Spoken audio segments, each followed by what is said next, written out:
Estamos estudiando el libro de Deuteronomio en el Antiguo Testamento, en nuestros estudios bíblicos de cada miércoles. Y fíjese que considerábamos el primer discurso de Moisés a las orillas del río Jordán antes que el pueblo tome posesión de la tierra de promisión. Recordaremos que este primer discurso, el cual está descrito desde el capítulo 1, el texto 6, hasta el capítulo 4, texto 43, allí está el primer discurso de Moisés, pero además manifestábamos que dentro de este primer discurso estaba dividido al menos en tres porciones. La primera porción que estamos analizando está desde el capítulo 1, texto 6, hasta el capítulo 3, texto 29. Es decir, en el estudio de esta noche estaríamos completando la primera porción de este discurso. En esta primera porción se nos habla de las reflexiones sobre el comportamiento de Israel. Ese comportamiento que tuvo al peregrinar desde el monte Horeb hasta las llanuras de Moab. Pero además observábamos algo interesante. Decíamos que en el libro de Números encontrábamos todos los aspectos históricos de las experiencias de Israel durante su caminar en el desierto. Pero en el libro de Números encontrábamos que se nos cuentan los móviles o los aspectos morales de dichas experiencias que tuvo el pueblo de Israel en el peregrinar por el desierto. Por lo cual, entonces, el libro que consideramos hoy para nuestro estudio tiene una trascendencia fundamental para nuestras vidas espirituales, las cuales de una u otra manera nos vemos o se ven reflejadas en nuestra conducta y en nuestra manera de actuar y en nuestra manera de andar en el día de hoy. Es así entonces que en nuestro capítulo 1 hemos visto un Israel totalmente incrédulo, rebelde y desobediente. Esa es la característica que vimos en nuestro estudio del capítulo 1 de Israel. Un Israel sin un afecto afable ante las instrucciones de Dios, ante las instrucciones de Yahvé. Su condición moral dejó mucho que desear. Analizábamos en nuestro capítulo 1 que su confesión no era de un corazón sincero. Y sus palabras, las palabras que hablaban los israelitas, no tenían el crédito de la veracidad. Por lo tanto, tuvieron que aceptar las consecuencias de su desobediencia. El pueblo hubo que retroceder hacia el desierto y peregrinar allí durante 40 años. Esa fue la consecuencia de su rebeldía, su desobediencia y su incredulidad. Solemnes son entonces las palabras del texto inspirado por el divino autor cuando leemos: no pudieron entrar a causa de su incredulidad. No pudieron entrar en la tierra prometida la primera vez a causa de su incredulidad. Pero más solemnes son las palabras de Yahvé a Israel a causa de su rebelión en Cades Barnea, fíjese. Allí se expresa el motivo del por qué habrían de peregrinar 40 años en el desierto. La generación que vio las maravillas de Yahvé saliendo de Egipto y que cruzaron el mar Bermejo, no habría de cruzar el Jordán. Mire lo que dice, les invito a considerar ahí la palabra del Señor en el libro de Números. Vamos al libro de Números, apreciados hermanos, el capítulo 14. Y nos vamos a tomar un minuto de leer desde el texto 30 al 38. Aquí están entonces los motivos por el cual Dios excluyó a la primera generación de los israelitas, aquellos que salieron de Egipto y que cruzaron el Mar Bermejo, los excluyó de entrar a la tierra prometida y determinó que Israel tenía que peregrinar 40 años en el desierto. Aquí están los motivos, leámoslos. Números capítulo 14, desde el texto 30 al texto 38. La palabra del Señor dice así: vosotros a la verdad no entraréis en la tierra, por lo cual alcé mi mano de haceros habitar en ella, exceptuando a Caleb, hijo de Jefone, y a Josué, hijo de Nun. Mas vuestros chiquitos, de los cuales dijisteis que serían por presa, yo los introduciré, y ellos conocerán la tierra que vosotros despreciasteis. Y en cuanto a vosotros, vuestros cuerpos caerán en este desierto, y vuestros hijos andarán pastoreando en el desierto 40 años, y ellos llevarán vuestras fornicaciones hasta que vuestros cuerpos sean consumidos en el desierto, conforme al número de los días de los 40 días en que reconocisteis la tierra, llevaréis vuestras iniquidades 40 años, un año por cada día, y conoceréis mi castigo.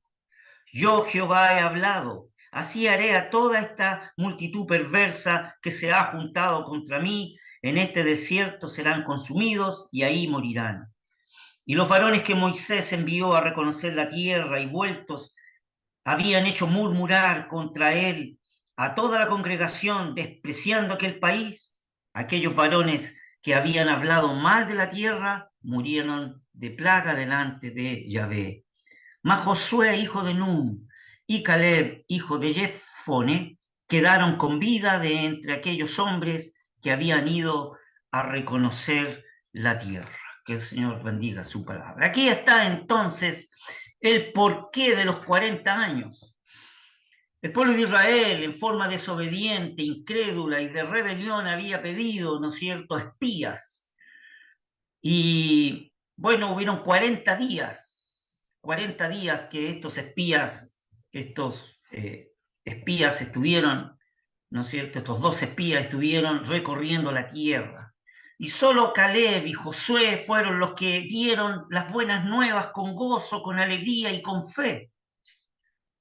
El resto de los espías, como también el resto del pueblo de Israel, tenían, ¿no es cierto?, una negra, enraizada incredulidad en sus corazones y una rebeldía absoluta. Es aquí entonces que el Señor determina de que esta generación que salió de Egipto, que cruzó el mar Bermejo, no entraría a la tierra prometida.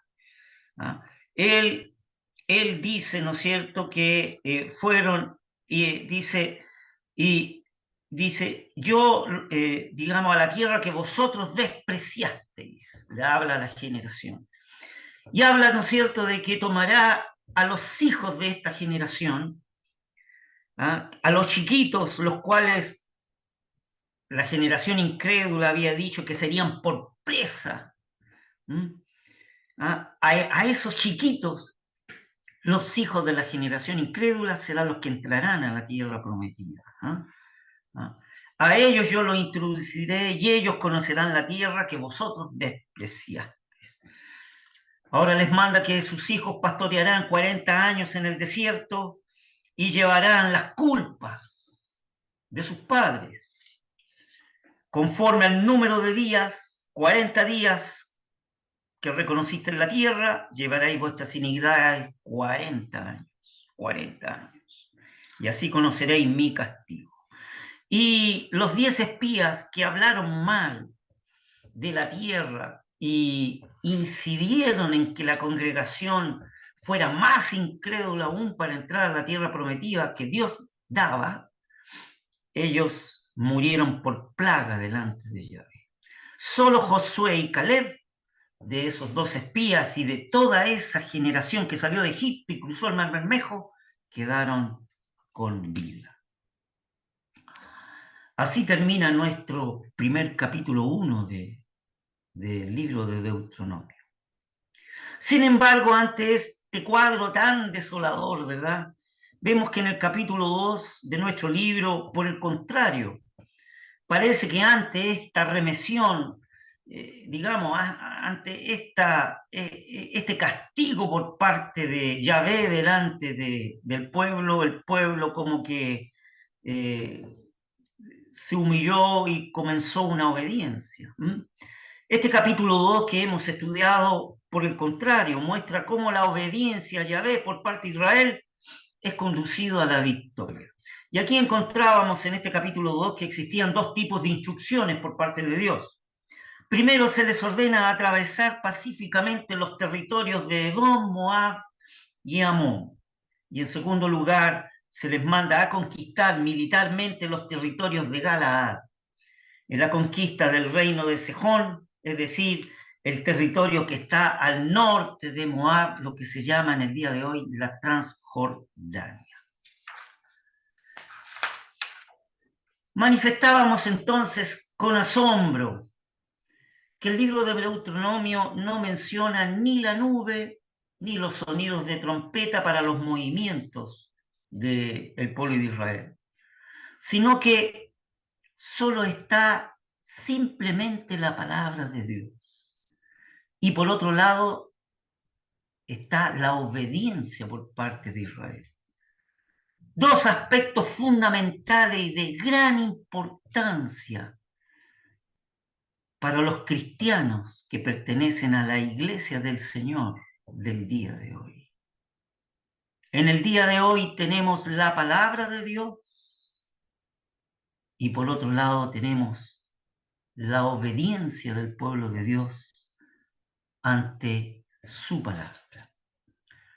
Teniendo todo esto, apreciados hermanos, como un telón de fondo, entonces, les invito a seguir considerando en nuestro estudio del libro de Deuteronomio y poder observar detenidamente las lecciones que el Señor tiene preparadas para nuestras vidas espirituales. La palabra del Señor dice así: y volvimos y subimos camino de Basán, y saliónos al encuentro Og, el rey de Basán, para pelear, él y todo su pueblo en Edrei. Y díjome Yahvé: no tengas temor de él, porque en tu mano he entregado a él y a todo su pueblo y su tierra. Y harás con él como hiciste con Sejón, rey amorreo, que habitaba en Hesbón. Y Yahvé nuestro Dios entregó también en nuestra mano a Og, rey de Basán, y a todo su pueblo, el cual herimos hasta no quedar de él ninguno. Y tomamos entonces todas sus ciudades. No quedó ciudad que no les tomásemos. 70 ciudades, toda la tierra de Argob, del reino de Og en Basán. Todas estas eran ciudades fortalecidas con alto muro, con puertas y barras, sin otras muy muchas ciudades sin muro. Y destruímoslas, como hicimos a Sejón, rey de Hesbón, destruyendo en toda ciudad hombres, mujeres y niños. Y tomamos para nosotros todas las bestias y los despojos de las ciudades.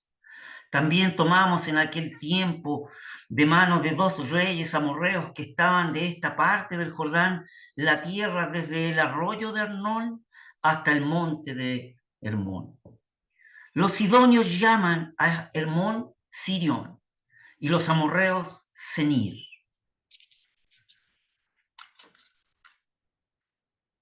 Todas las ciudades de la llanura y todo Galaad y todo Basán hasta Salca y Edrei, ciudades del reino de Og en Basán, porque solo Og, rey de Basán, había quedado de los gigantes que quedaron. He aquí su cama, una cama de hierro. ¿No está esta en Rabat de los hijos de Amón? La longitud de ella de 9 codos y su anchura de 4 codos al codo de un hombre. Y esta tierra que heredamos entonces desde Arroer, que está al arroyo del Arnón, y la mitad del monte de Galaad con sus ciudades, di a los rubenitas y a los gaditas, perdón. Y el resto de Galaad y a todo Basán del reino de Og, di a los de la media tribu de Manasés, toda la tierra de Argob, todo Basán, que se llamaba la tierra de los gigantes. Jair, hijo de Manasés, tomó toda la tierra de Argob hasta el término de Jesuri y Macati, y llamóla de su nombre Basán Jabot Yair, hasta hoy. Y a Maquir di a Galaad, y a los rubenitas y gaditas di de Galaad hasta el arroyo de Arnón, el medio del arroyo por término, hasta el arroyo de Jacob, de Jaboc, término de los hijos de Amón, asimismo la campiña y el Jordán, y el término desde Sirenet hasta el mar del llano, el mar salado, las vertientes abajo del Pisga al oriente. Yo os mandé entonces diciendo, Yahvé vuestro Dios os ha dado esta tierra para que la poseáis. Pasaréis armados delante de vuestros hermanos, los hijos de Israel, todos los valientes. Solamente vuestras mujeres, vuestros niños y vuestros ganados. Yo sé que tenéis mucho ganado, quedarán en vuestras ciudades que os he dado, hasta que Yahvé dé reposo a vuestros hermanos, así como a vosotros, y hereden también ellos la tierra que Yahvé vuestro Dios les da a la otra parte del Jordán. Entonces os volveréis cada uno a su heredad que yo os he dado. Mandé también a Josué entonces, diciendo, tus ojos vieron todo lo que Yahvé vuestro Dios ha hecho a aquellos dos reyes. Así hará Yahvé a todos los reinos a los cuales tú pasarás, o pasarás tú. No los temáis, que Yahvé vuestro Dios, Él es el que pelea por vosotros. Y oré a Yahvé en aquel tiempo, diciendo, Señor Yahvé, tú has comenzado a mostrar a tu siervo tu grandeza y tu mano fuerte, porque ¿qué Dios hay en el cielo ni en la tierra que haga según tus obras y según tus valentías? Pase yo, ruégote, y ve aquella tierra buena que está a la parte allá del Jordán, aquel buen monte y el Líbano. Mas Yahvé se había enojado contra mí por causa de vosotros, por lo cual no me oyó. Y díjome Yahvé, bástate, no me hables más de este negocio. Sube a la cumbre del Pisga y alza tus ojos al occidente y al Aquilón y al mediodía y al oriente y ve por tus ojos, porque no pasarás este Jordán. Y manda a Josué y anímalo y confórtalo, porque él ha de pasar delante de este pueblo y él les hará heredar la tierra que verás. Y paramos en el valle delante de Bet-peor. Que el Señor bendiga su palabra. En este capítulo 3, por lo menos, tenemos 3 secciones importantes. Vamos a considerar cada una de ellas. La primera sección va desde el texto 1 al texto 7, abarcando hasta el texto 11, la conquista del reino de Og.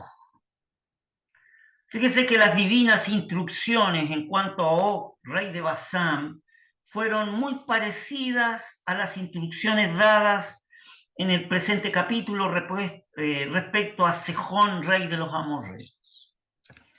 Para poder comprender ambas, debemos considerarlos a la luz del gobierno de Dios. Asunto que muchas veces es apenas comprendido, pero tiene una importancia práctica. Aquí debemos distinguir muy cuidadosamente entre lo que es la gracia de Dios y lo que es el gobierno de Dios. Fíjese que cuando contemplamos a Dios en sus actos de gobierno, lo que Él realiza en su economía divina, siempre lo vamos a ver desplegando su poder en vías de la justicia, dentro del cual Dios castiga a los de mal proceder, derrama su venganza sobre sus enemigos, trastorna imperios, derriba tronos, destruye ciudades, barre naciones, tribus y pueblos. He allí la economía divina en su gobierno. Vemos en su mandato que mata y mata a hombres, mujeres y niños a filo de espada, que enciende sus ciudades en sus habitaciones y torna todo a un montón de escombros. Para poder comprender esto más o menos, podríamos, les invito a oírle a él, a Dios, cuando se dirige al profeta Ezequiel. Vamos a ver ahí un caso.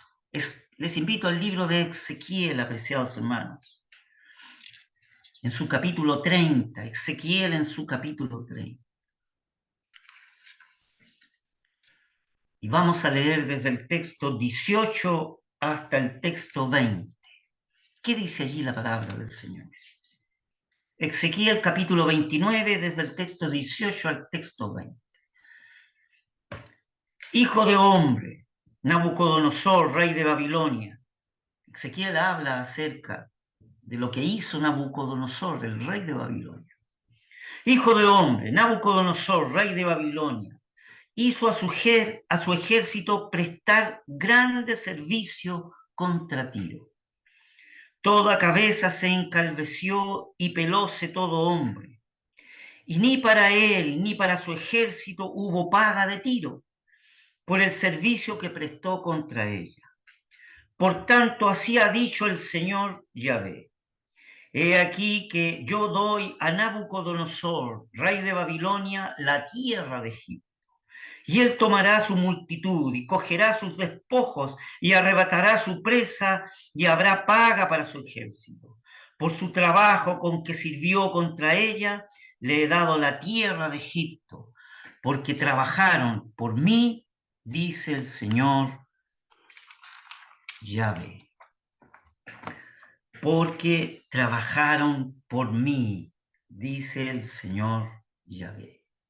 Este pasaje de las Escrituras, fíjese, apreciados hermanos, es asombroso, porque pone ante nosotros un tema que requiere nuestra profunda y reverente atención.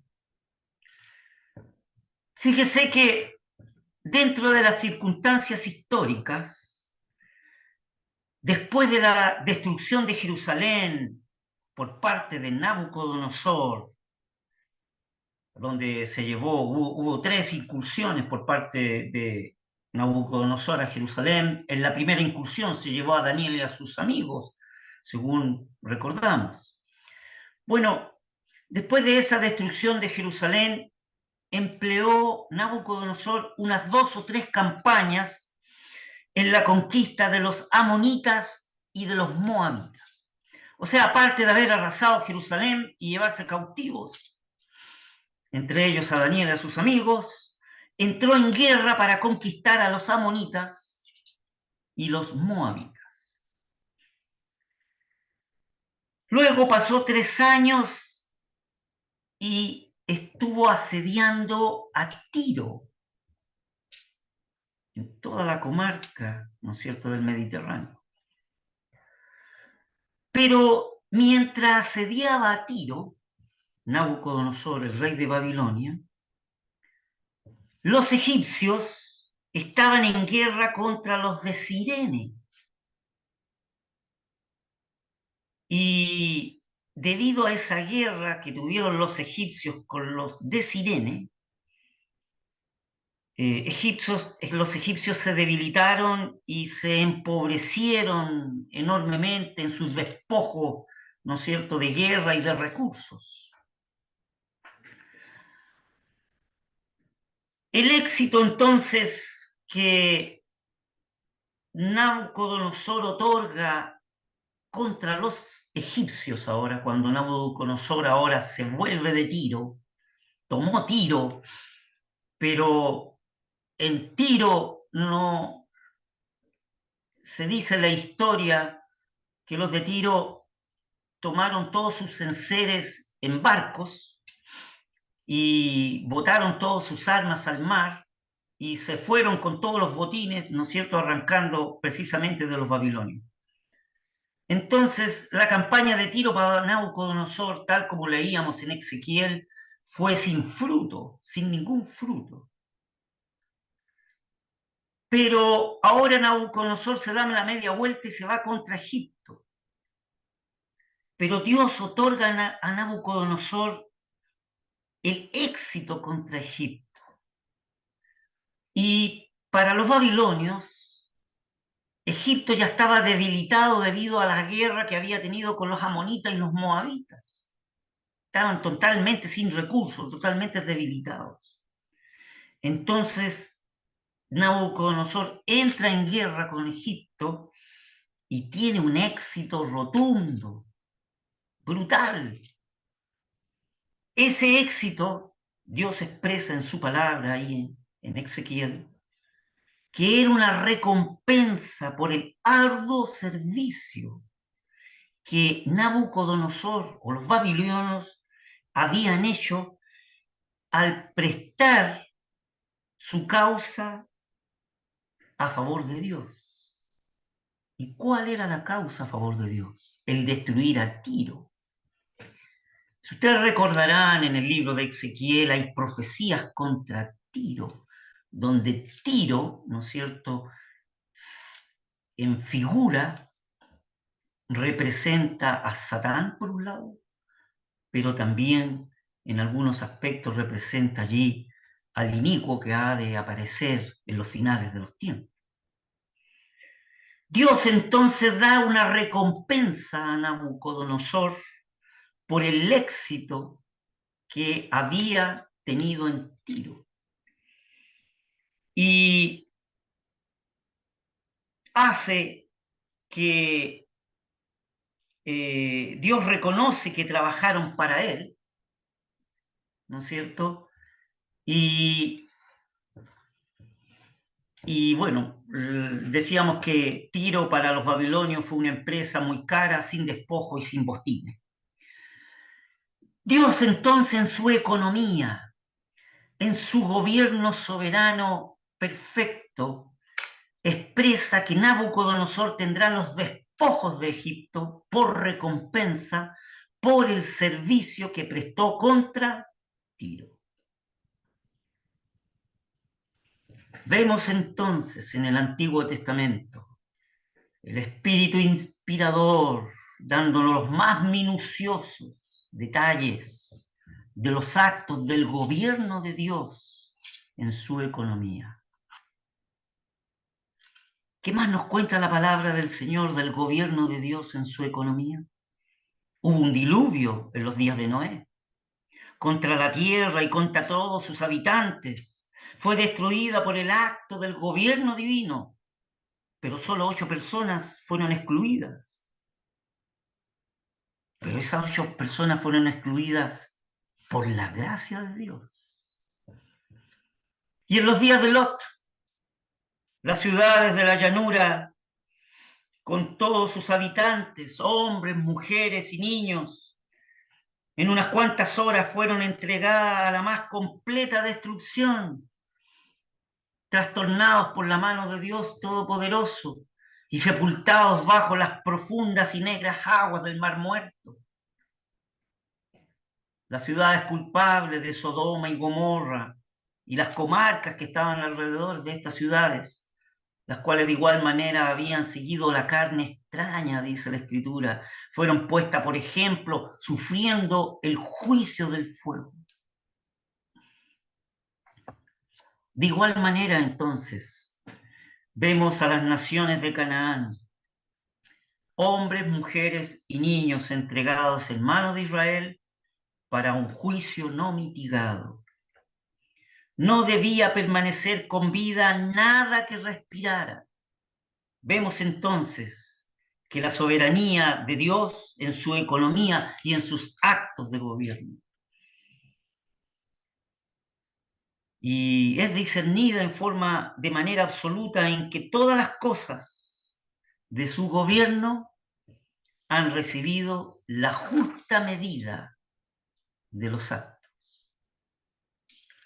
Así entonces, desde el texto 8 al texto 11 encontramos ahí, a pesar, ¿no es cierto?, de haber conquistado el reino de Og, exactamente como a Sejón, rey de los amorreos, encontramos dos reyes aquí amorreos, y el legislador pone de nuevo en oídos de todo el pueblo la narración de la conducta de estos dos reyes amorreos, juntamente con los hechos relacionados con la heredad. Una vez que estos dos reyes amorreos, se produce una situación en el pueblo de Israel en que dos tribus y media de Israel desean las tierras de estos dos reyes amorreos. Los hechos relacionados con la heredad de las dos tribus y media, ¿no es cierto?, en la ladera del Jordán, ¿no es cierto?, correspondiente al desierto. Y es interesante aquí observar respecto a esta situación que Dios, fíjese, al menos en el libro de Deuteronomio, no suscita ninguna cuestión alguna, no cuestiona esto, sobre lo acertado o lo equivocado de la elección. Y es así entonces que desde el texto 12 al texto 19 se hace el reparto de la tierra llamada la Transjordania en el día de hoy, que viene a ser el norte de Moab. Fíjese, apreciados hermanos, que en nuestros estudios del libro de Números manifestábamos que las dos tribus y media se demostraba allí en el libro de Números que eran faltos de fe el hecho de querer tomar por heredad esas tierras de la Transjordania sin querer cruzar el Jordán. El escoger fuera de los límites divinos, es decir, al otro lado del Jordán, escoger, ¿verdad?, su herencia. Pero fíjese que en el texto del libro de Deuteronomio no hay ni la más mínima alusión a esta faceta de esta cuestión. Y el por qué es así radica en que el objeto de Moisés en el libro de Deuteronomio es proclamar ante toda la congregación la excesiva bondad, es decir, la buena voluntad y la fidelidad de Dios al pueblo de Israel. Ese es el objeto de Moisés, ¿no es cierto?, al describir inspiradamente el libro de Deuteronomio. Quiere manifestar la excesiva bondad y la buena voluntad y la fidelidad de Dios para con su pueblo. No solamente el guiarnos a través de todas las dificultades y de los peligros del desierto, sino también dándoles aquella señalada victoria sobre los amorreos y poniéndolos en posición de regiones atractivas tan apropiadas para ellos. Ese es el objeto del libro de Deuteronomio por parte de Moisés. Esa es la visión que tiene ahora Moisés al llegar a las orillas del río Jordán. En todo esto estaba la sólida base entonces del derecho de Yahvé a la cordial obediencia que debían sus mandamientos. Esa era la base por la cual actuaba Dios con Israel. Es decir, volvemos a los dos puntos que habíamos analizado. Por un lado está la palabra de Dios y por otro lado está la obediencia de Israel. Podemos entonces ver y apreciar a la vez la belleza moral de pasar enteramente por alto, la belleza moral, ¿no es cierto?, por parte de Moisés, de pasar enteramente por alto aquel relato de la decisión de la tribu de Rubén, de la tribu de Gad y la media tribu de Manasés de quedarse en la Transjordania y no pasar, no cruzar el Jordán, ¿no es cierto?, que eran los límites de la heredad que Dios había establecido. Hubieran hecho mal en establecerse, no habla Deuteronomio de que hubieran hecho mal en establecerse fuera de la tierra de provisión. Fíjese que para el cristiano del día de hoy, esta situación es una prueba extraordinaria, no solo de la conmovedora y exquisita gracia de Dios, sino también vemos aquí la divina perfección en la economía que Dios tiene en los tiempos. ¿No se goza nuestro corazón al descubrir esa infinita perfección, esos exquisitos e inimitables trazos inspirados que encontramos aquí en Deuteronomio? Al no, al no establecer ningún mal el hecho de que estas 2 tribus y media se hayan quedado en la Transjordania y no quieran cruzar el Jordán para su heredad. Vemos la gracia de Dios allí. ¿No es perfectamente bello observar la ausencia de toda censura a las 2 tribus y media en la cuestión de escoger su herencia, considerando que esa referencia hubiera sido enteramente ajena al objeto que Dios se proponía en su economía? Seguramente sí que habrá un gozo en nuestro corazón al mirarlo, ¿verdad? Al analizarlo profundamente.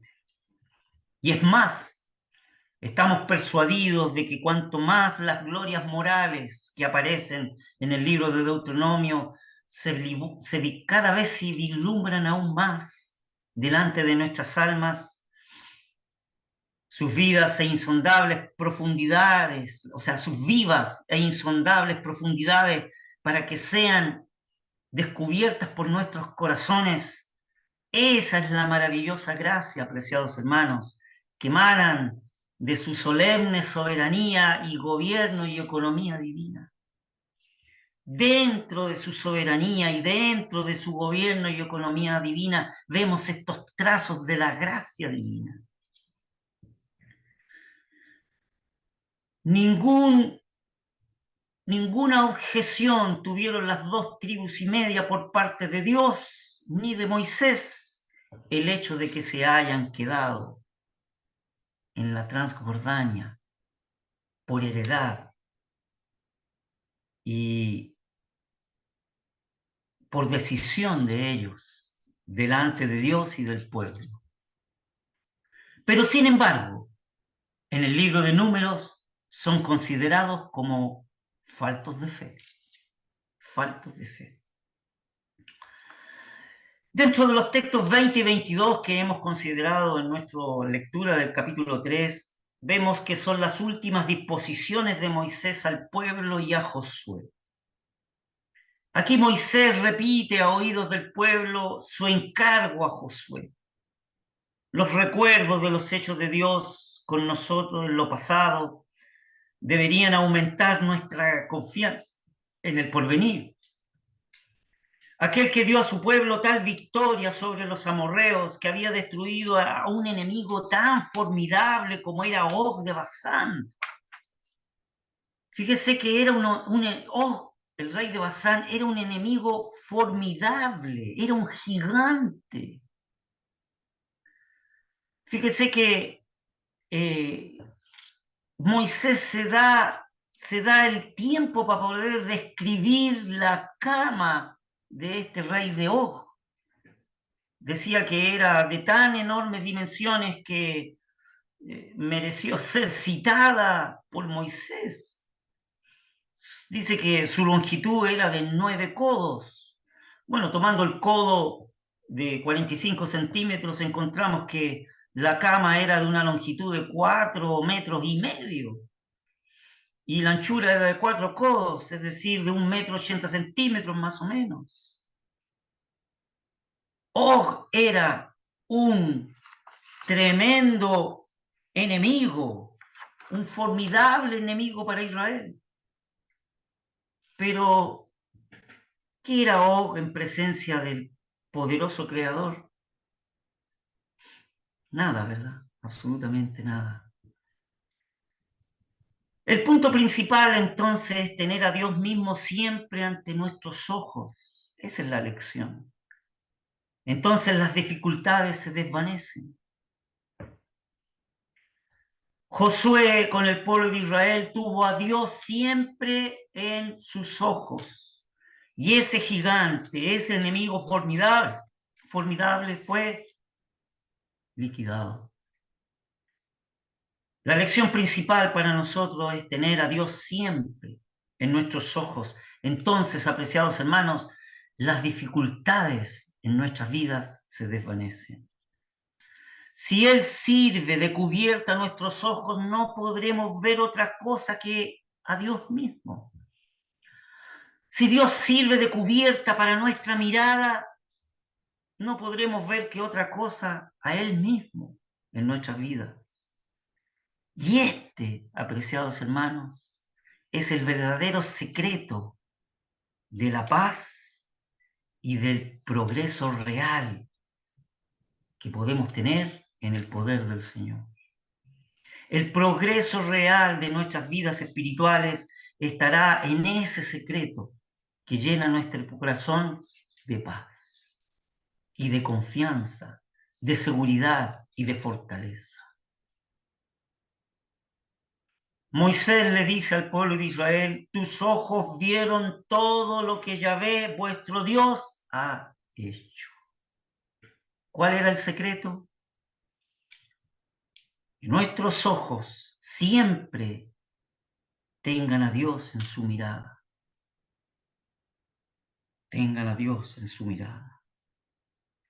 Y según lo que Él ha hecho, así también Él hará. Él ha librado, Él libra y librará.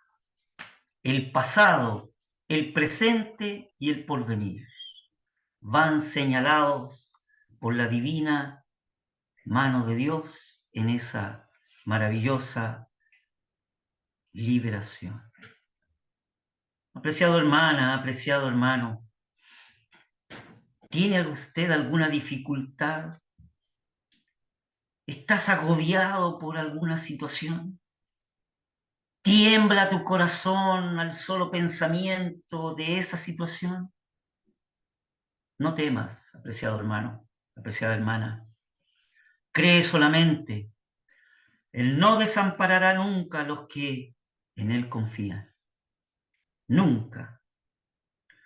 Y así fue como Moisés, aquel amado de Dios y honrado siervo de Cristo, procuró infundir ánimo a su colaborador y sucesor, Josué, tocante a lo que tenía que presenciar más adelante al cruzar el Jordán y tomar las tierras que estaban allende de ese Jordán. Fíjese que los últimos textos de nuestro capítulo que estamos considerando nos ofrecen un episodio aquí altamente conmovedor. Es la conversación que tiene Moisés con el Señor, el recuerdo del cual nos da aquí una bella correspondencia con el carácter que tiene el libro de Deuteronomio. Esta conversación está desde el texto 23 al texto 28 de nuestro estudio de hoy, que es la súplica de Moisés a Yahvé, la cual es rechazada.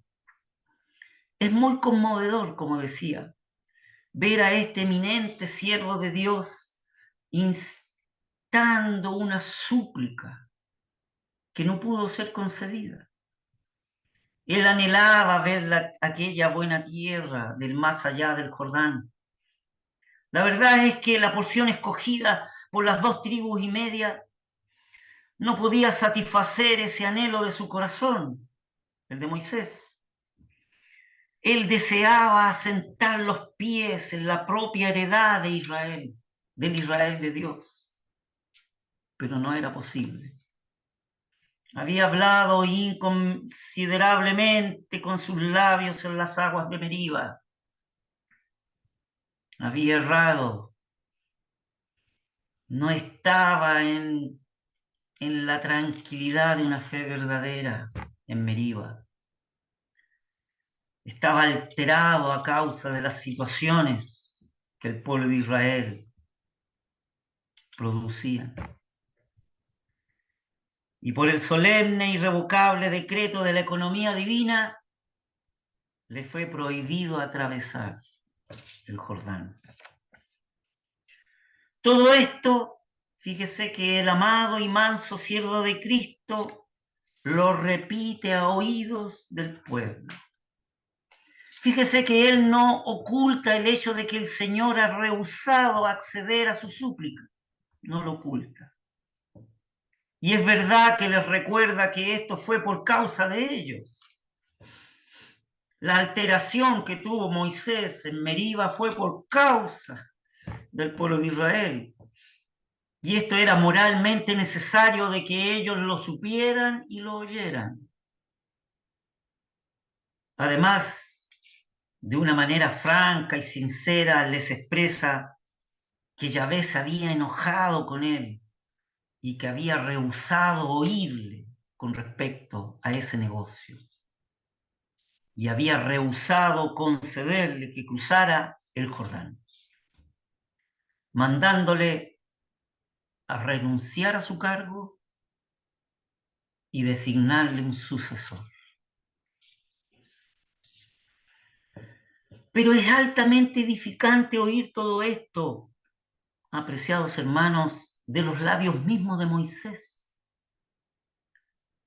Aquí, apreciados hermanos, nos enseña una hermosa lección que debemos considerar y aprender en nuestras vidas espirituales.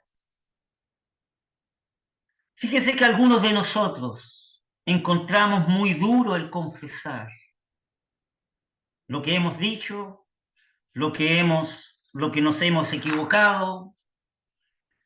Es muy difícil reconocer ante nuestros hermanos que nos hemos equivocado.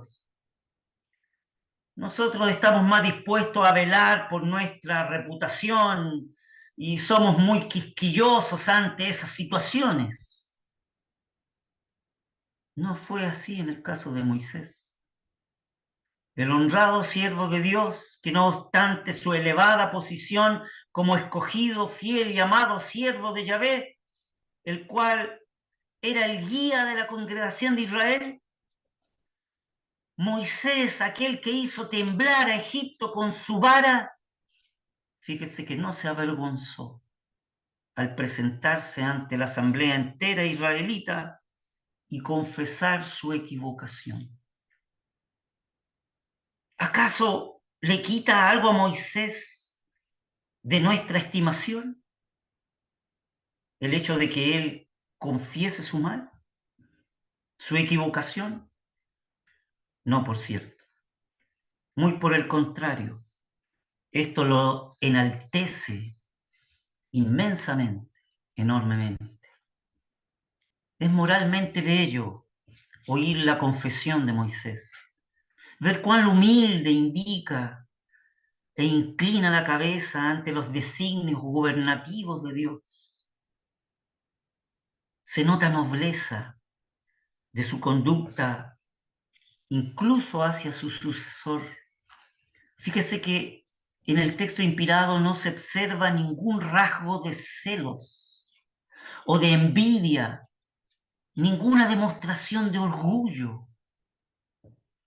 En una admirable resignación, renuncia a su elevado puesto, coloca el manto sobre los hombros de su sucesor y le anima a desempeñar con santa fidelidad los deberes de su alto cargo. Aquí el precepto es: el que se humillare será ensalzado, reza la premisa, ¿verdad? Moisés aquí se humilló bajo la poderosa mano de Dios. Él aceptó con santa disciplina impuesta por la gobernación divina, la aceptó con dignidad y con humildad y mansedumbre. Y no profirió palabra de murmuración cuando fue rechazada su petición. Él se inclinó a todo y por eso fue ensalzado a su debido tiempo. Si la gobernación en la economía divina le excluyó de Canaán, fíjese, apreciado hermano, la gracia de Dios lo condujo a la cumbre del Pisga, desde donde en compañía del Señor le fue permitido ver aquella tierra buena de promisión y la vio en todas sus proporciones y perfecciones. La vio no heredada por Israel, sino la vio como ya dada por Dios, enteramente, como ya dada por Dios. Qué lección, apreciados hermanos, tenemos aquí, qué tremenda lección para nosotros.